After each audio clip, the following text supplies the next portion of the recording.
वातावरण नेहमी बदल होत आहे. हो. काय परिस्थिती आहे कांद्याची?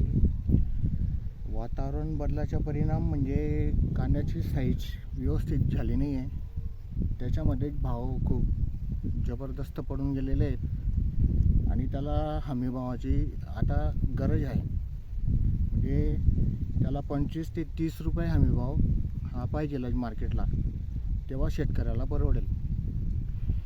कारण की त्याच्या मजुरीचा खर्च, त्याचं खताचे भाव वाढलेले आहेत. तर याच्याकडे थोडंसं लक्ष दिलं गेलं पाहिजे. म्हणजे लागवडीपासून तर सगळेच खर्च वाढलेले आहेत. हो हो. अ, मला एकरी 55 ते 60,000 रुपये खर्च लागतो खर्च. लागवडीला फक्त. हो, आणि मग हे तर पावडर वगैरे ते हे फवारा वेगळा आहे. वेगळा असतो. त्याचबरोबर आता मजुरही मिळत नाही. हो, मजुरीची टंचाई तर खूप भरपूर आहे.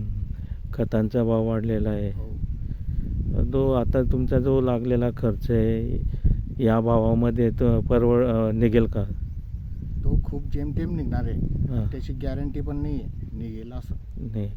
आता हे जे कांदा आहे तो कुठं कोणत्या मार्केटला विक्रीसाठी जाणार?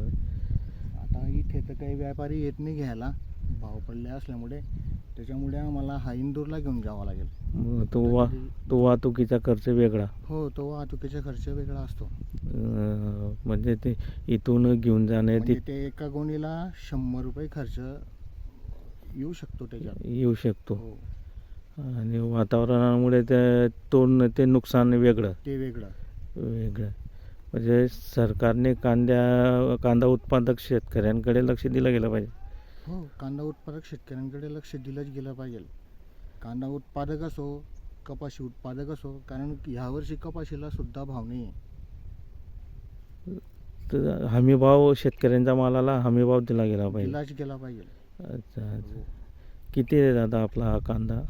हा कांदा माझ्या 2 एकर आहे. 2